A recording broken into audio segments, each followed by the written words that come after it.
Bonjour docteur, ça fait déjà 3 jours de cela que ma dent me fait super mal et j'ai bien envie que ma dent soit enlevée. Plusieurs personnes se sont reconnues par cette phrase. Le docteur, je veux qu'on extrait ma dent. Plusieurs personnes, c'est ce qu'ils disent souvent en consultation. Bien que le dernier mot revienne au patient, il est souhaitable de tenir en compte l'avis du docteur, voire même d'être d'accord avec le docteur s'il faut enlever ou soigner la dent.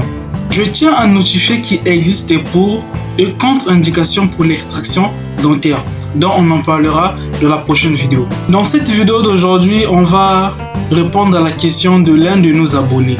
Sa question qui est de savoir pourquoi doit-on soigner et conserver nos dents que d'enlever ses dents. Avant de répondre à cette question, on doit d'abord se rappeler des groupes de dents. Il existe 2 groupes de dents. Le groupe antérieur, ou soit le groupe des dents de l'avant, qui est composé des incisives et des canines, et le groupe postérieur, qui est composé des dents qui sont derrière. Dans ce groupe, on retrouve les prémolaires ainsi que les molaires. Alors la question, pourquoi doit-on soigner et conserver que d'enlever ses dents? On doit d'abord connaître le rôle de chaque groupe. On va commencer par le groupe antérieur. Le groupe antérieur est composé des incisives et des canines. Donc, ces dents qui font carrément notre sourire. On comprend par là que le premier rôle de ce groupe de dents, c'est d'abord l'esthétique, donc la beauté.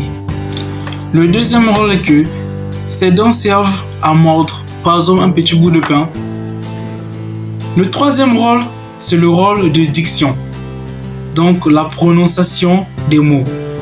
Comparer la prononciation des mots chez un individu qui présente toutes ses canines et ses incisives et chez un individu qui manque même d'une seule de ses dents. Vous allez comprendre que il joue un rôle très important dans la diction. Quant au groupe postérieur, ce groupe est composé des prémolaires et des molaires qui jouent un rôle très important de la mastication. L'absence de ces dents causera des maladies du côté de l'articulation temporomandibulaire et du côté du tube digestif du fait que la nourriture ne soit pas bien broyée. L'absence de ces dents cause l'atrophie des mâchoires qui est visible de l'extérieur en déformant la configuration du visage. Je tiens à rappeler que la nature a horreur du vide.